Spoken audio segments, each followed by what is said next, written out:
Welcome to Man Does Tech, where I solve the problems you didn't even know you had. In this video, I will explain how to do the Kraken puzzle.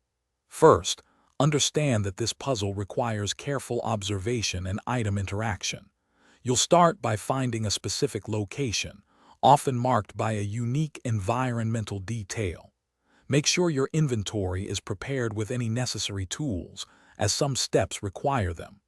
This initial setup is crucial for a smooth progression through the challenge.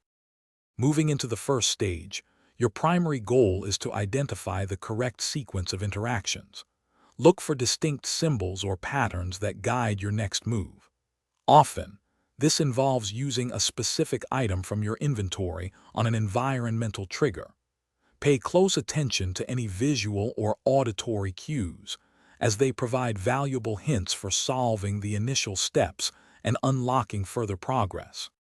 For the more advanced sections, you'll need to think outside the box. Hidden clues are often subtly integrated into the environment, requiring a keen eye. Some parts demand combining several puzzle elements at once, so coordination is key. Efficient movement between locations can significantly speed up your completion time.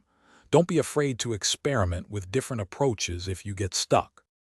You're almost there. The final steps involve securing the last few puzzle components, often leading to a grand reveal. Once completed, you'll be able to claim your well-earned rewards, which can include unique items or significant progress in your game. Remember to check the description below for a link to the Echo Dot smart speaker and other great deals to enhance your gaming setup and everyday life. It's a fantastic way to bring your space to life with smart features. Thanks for watching. If you found this helpful, don't forget to like and subscribe.